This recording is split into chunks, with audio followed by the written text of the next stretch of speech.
Good morning. My name is Debbie Varney. I'm the Fitness and Wellness Coordinator with Memorial Health System.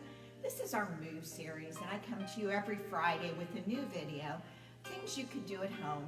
Number one, to improve your quality of life, but number two, to feel better physically, to be more mobile, to have more peace of mind about your freedom in movement, and to give you a little bit of mental clarity. One of the things I'm certified in and teach here for the health system is Qigong and Tai Chi. So today I'm going to show you ways that you can improve your lower body strength through a couple of poses that we have learned through Tai Chi and Qigong. Now the first one I'm going to go over is horse stance. Now the wonderful thing with horse stance is a lot of athletes have found the great benefits in horse stance, and they're doing this. Martial arts, definitely, but now football players, basketball players, all sorts of athletes are doing horse stance because they see the great benefits. Now, horse stance is something you progress with over time. You don't do it one time and do it for perfection and hold it for 2 minutes. But as you progress, you're going to get lower, you're going to feel the form more and be able to do it correctly, and you're going to start to see the health benefits that it gives you. It's definitely going to work on our lower body strength, which is crucial to reducing our risk of falling. It's going to give you more range of motion in your hips, in your knees, more ankle stability. So we're going to start out with a basic move here. I want you to put your feet together, and we're just going to walk it out 5 steps to see how far out our feet should be. So we're going to go heels, toes, heels, toes, heels, and then line those toes up. Now, our feet are supposed to be pointed forward, but we give a little bit of leeway for knee conditions. So if you need to have the feet turned out slightly because you have some knee flare-ups or some knee problems, it's okay to do that. Always thinking that over time, and I'm talking months of practice, we're going to start to move those feet so they're pointing straight forward. So it's 5 steps out, and then what we're going to do is we are going to sink into the knees. Now, as I'm sinking, I'm pulling my tailbone under. I'm not pushing my bottom back, which causes me to hinge forward and bring that chest down toward the floor. Chest is upright, tailbone is tucked under, and I sink into my knees. Now, as I'm sinking into my knees, I'm pressing into my feet, which is called rooting and grounding in Tai Chi. I want to think about opening up the hips, keeping those knees so I'm not feeling stress on them. And like I said, if you need to, you can turn those feet out a little bit more if that helps the knees.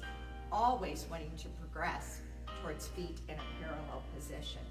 Now, you might want to start out at this height. You might want to start out a little bit higher, but it's rooting and grounding. Every toe is gripping the floor inside my shoe, my heel, the balls of my feet, pressing down into the earth as I tip my tailbone under, working that turnout through the hips, trying to get it to open a little bit more, but keeping my chest up.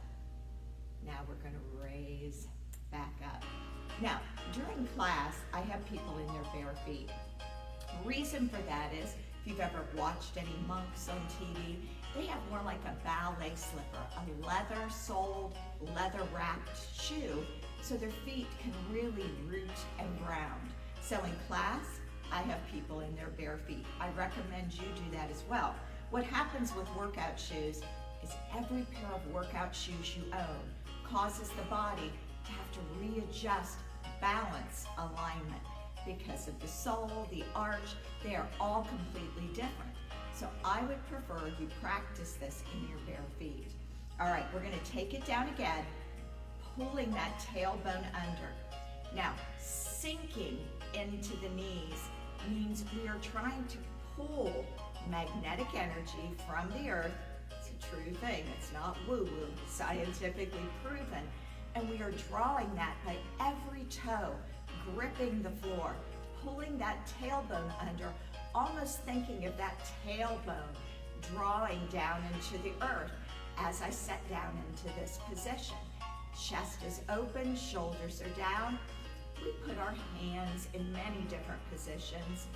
This is working the energy or the chi ball in front of us, keeping fluid movement in the hands and the arms and keeping it relaxed. Now, again, that's not woo-woo, as I call it. This is scientific. If we had the right equipment here, you could see the energy between the hands, and you start to feel a tingling between the hands, and that is energy. And now let's bring it back up again. Now, I'm not timing this. I recommend you start for a 10-second hold. And then as you progress with this, increase it by 10 seconds more. Ultimately, you want to get to 2 minutes. There are many athletes that hold these for 5 minutes multiple times during their workout. Now that is with progression and consistency. We don't go down into 5-minute horse stance in week number 2. All right, now again, think about pulling that tailbone under. We have our hands in front of us, flowing with that energy, pushing open through the hips, but every toe squeezing inside my shoe, rooting and grounding to the earth. Now, not only is this strengthening our quadriceps, giving us more hip mobility, it's helping to strengthen and realign the knees. So if you think, I can't do that, I have bad knees, you might want to think again. You always have a wall in your home. You could lean against the wall starting out. You can put a chair in front of you and hang on to it. This is going to help realign the knees, giving you more strength and mobility as well as in your hips. Now this is working my core as I'm holding myself up and not letting my bottom push back, but tipping that tailbone under, pulling it down towards the earth and come up. All right, so that is horse stance. So again, we do not want our bottom pushing back when we go down. Chest does not move towards the floor, but tailbone tucks under. We push those hips open. We keep the chest up and open, shoulders relaxed. Now ultimately, we want to get all the way down parallel with the floor, but you're not going to do that day 1, day 2, or even day 5. It's with progression, but the strength you're going to build in the upper part of the leg. Everything above the knee needs to be stronger if you want balance and stability. It's when these muscles are weak because we're not doing anything for them that we become unstable in our walking, and also adds pressure to those knees.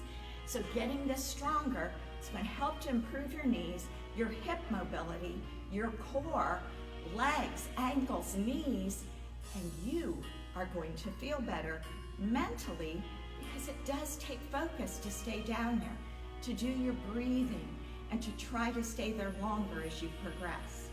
All right, now the next one I'm going to show you is crane stance. And again, even if you don't want to practice Tai Chi or Qigong, these are beneficial exercises. The sports industry has realized this. They are doing this with their athletes to improve their leg strength, their mobility, their flexibility. So give it a try. Like I said, everybody has a wall at home. You can back up against the wall for stability or set a kitchen chair in front of you and hang on to it. Every toe is rooted and grounded. Now we're going to go into crane stance. So I'm going to shift my weight into my left foot. I didn't push my hip out. I didn't step out. I simply move the balancing of my body weight into that left foot. Feet are rooted and grounded. Now I'm going to pull that right knee up, and as I do that, I am going to angle the knee out and angle the foot in. Now, if I would bring my foot backward, I would tap that opposite knee. So that's how you know if you have it in the right position. Toes are pointed downward. I'm rooting and grounding through that support foot. and now I bring the foot down. Now there's many different positions, again, with crane stance that you can hold your arms in, just like there is horse stance. We do a multitude of them in class. I'm just trying to focus more on what our legs are doing than our upper body.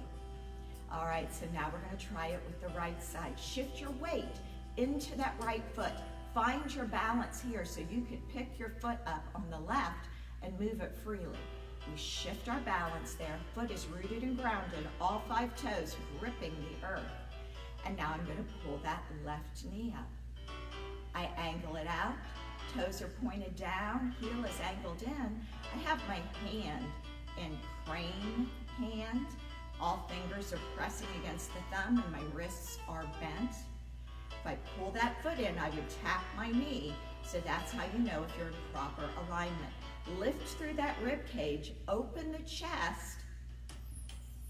And again, we're trying to lengthen the amount of time that we can stand in this position. Now bring it down. Now, of course, if you haven't been doing single leg activities, which we all actually do on a daily basis, but focused single leg activities, it's probably going to be pretty tough to do what I just did. But we have a wall. We can hang onto the wall. You can put a kitchen chair out there. Start out hanging on to the back of that chair. We need to start creating muscle memory for single leg balancing.